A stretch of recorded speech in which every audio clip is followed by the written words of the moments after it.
5 second. महोदय, मैं इस बात पर भी जोर देना चाहूँगा कि इस स्थिति का वास्तविक हल बेहोशी की दवा देकर नहीं किया जा सकता। इससे रोग के लक्षणों की उग्रता को तो कुछ समय के लिए भूला जा सकता है, पर अंततः तो रोग बढ़ ही जाता है। सभी जगह राजनीतिज्ञों की इस उलझन को मैं समझता हूँ, जो बड़े उपायों पर सच्ची सहमति न होने के अभाव में तात्कालिक लाभ के उपायों को ही प्राथमिकता देने लगते हैं। इसलिए आज वास्तविक आवश्यकता इस बात की है कि लोगों और परिवारों को जल्दी से लाभ पहुंचाने के उपायों में और पूरे समाज को लाभ पहुंचाने वाले दीर्घकालीन उपायों के बीच सामंजस्य और तालमेल स्थापित किया जाए, क्योंकि अप्रत्यक्ष ढंग से उनसे भी लोगों और व्यक्तियों को लाभ पहुंचता है। इसलिए हमारा कार्यक्रम ऐसा होना चाहिए जो व्यक्ति, परिवार और समाज सभी के लिए उपयुक्त हो और माइक्रो स्तर पर तीनों तरफ चलने वाले हमारे प्रयास एक ओर मिल जाएं। हमारी 8वीं योजना में इसी बात पर जोर दिया गया है। इस योजना में ग्रामीण विकास की राशि में भारी वृद्धि की गई है, जो 11,000 करोड़ रुपए से बढ़ाकर 30,000 करोड़ रुपए कर दी गई है। इसमें जिन कार्यक्रमों को शामिल किया गया है, उनमें रोजगार पैदा करना, रोजगार का आश्वासन देना, समन्वित बाल विकास योजनाएं, टीकाकरण, शिक्षा और अन्य कई सामाजिक आवश्यकताएं पूरी करने वाली योजनाएं भी शामिल हैं। इस बात की आवश्यकता हमेशा बनी रहती है कि समय समय पर लोगों की ज़रूरतों और मांगों को देखते हुए उनमें हमेशा यथोचित सामंजस्य किया जाना चाहिए। तथापि केवल इतना ही पर्याप्त नहीं होता कि योजनाएं शुरू कर दी जाएं। योजनाएं शुरू करने के साथ साथ यह भी ज़रूरी होता है कि लोगों को उन्हीं की भाषा में शिक्षित करने और समझाने के लिए एक व्यापक साधन और सतत अभियान चलाया जाए, ताकि उनके समझने और देखने के ढंग में जो छिद्र या गलतफहमी है, उसे दूर किया जाए, क्योंकि प्राय उसके कारण विभिन्न प्रकार के आंदोलन शुरू हो जाते हैं। इसलिए गांवों में उन्हें समझाने के माध्यम में परिवर्तन करना अत्यधिक महत्व का है, और मुझे इस बात का निश्चय नहीं कि इस दिशा में हमने जो कुछ करना है, क्या वह हम कर चुके हैं। प्रगति और वृद्धि की दर में तेजी लाने के मार्ग पर चलने के लिए सामूहिक प्रयास की ज़रूरत होती है। यह ज़रूरी है कि सरकार प्रक्रिया संबंधी बाधाओं को दूर करे, ताकि ऐसा वांछित वातावरण बन सके, उद्यम करने की भावना बढ़ सके, उसका विकास हो सके और वह पनप सके। हमने यही करने की चेष्टा की है।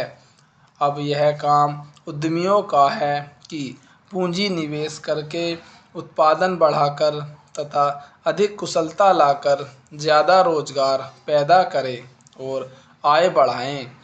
आय बढ़ाने के साथ साथ मांग बढ़ेगी और इस तरह उत्तरोत्तर वृद्धि का चक्र शुरू हो जाता है।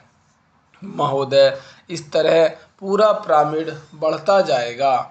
यह विचार बड़ा स्पष्ट और सरल लगता है, परंतु जब इसे हमारे जैसे विशाल आकार, जनसंख्या और सामाजिक जटिलताओं वाले देश पर लागू किया जाता है, तो इसे कार्यान्वित करना अत्यंत दुष्कर हो जाता है। अब चूंकि प्रगति और वृद्धि के लिए वातावरण अधिक अनुकूल बन गया है, इसलिए अब संसाधनों का प्रश्न सामने आता है। टेक्नोलॉजी, गुणवत्ता, उत्पादकता और प्रतियोगिता के प्रश्न सामने आते हैं।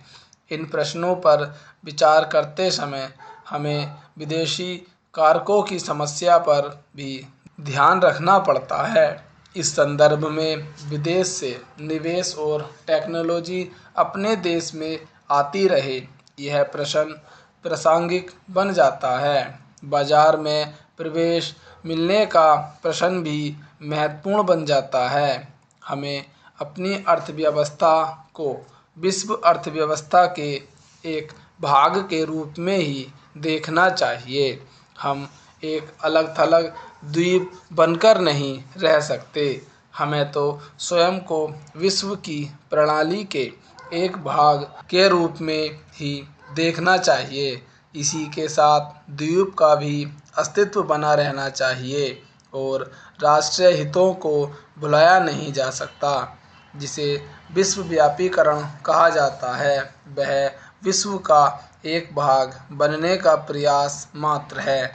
इसके बाद ही हम शेष विश्व से यह आशा कर सकेंगे कि वह हमें हमारी आवश्यकताओं की चीज़ें प्रदान करे।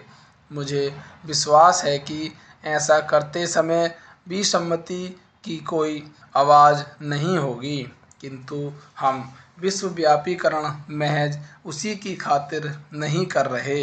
यह तो विशिष्ट रूप से भारत के लोगों के हितों को ध्यान में रखते हुए किया जाना चाहिए, क्योंकि शून्य देकर केवल शून्य ही मिलता है। इसलिए हम अपना लक्ष्य तभी प्राप्त कर सकते हैं जब हम यह दिखा दें कि इससे देने वाले और लेने वाले दोनों का लाभ है। विश्व अर्थव्यवस्था आज अधिकांशतः बाजार की ताकतों के सहारे चल रही है और यदि हम इन बातों को अनदेखा कर देंगे तो इससे हमें भी भारी हानि उठानी पड़ेगी। अपने प्रयासों में हमने इस वास्तविकता को स्वीकार करने का प्रयास किया है। विश्वव्यापीकरण से हम अभिभूत नहीं हैं, परंतु हम अपनी ओर से यथार्थ को समझने की पूरी चेष्टा करते हैं। कुछ आलोचकों ने यह कहा कि विदेशी निवेशकर्ता हमारी अर्थव्यवस्था पर छा जाएंगे। इस संबंध में मैं केवल यह कह सकता हूँ कि अब तक यद्यपि हमारी नीतियों पर अच्छी प्रतिक्रिया हुई है और विदेशी निवेश आकर्षित हुआ है, परंतु यह हमारी ज़रूरतें पूरी करने के लिए नितांत अपर्याप्त है। आपको देखकर मुझे ऐसा नहीं लगता कि हमारे ऊपर कल विदेशी निवेशकों के छा जाने का खतरा लग रहा है। मुझे लगता है कि यहाँ उपस्थित आप लोगों में आत्मविश्वास की भावना बड़ी प्रबल है और यही इस प्रकार की आलोचनाओं का सही उत्तर है। मैं विदेशी निवेश के प्रस्तावों की दो विशेषताओं को दोहराना चाहूँगा ताकि हर व्यक्ति इस बारे में आश्वस्त हो जाए। स्टॉप।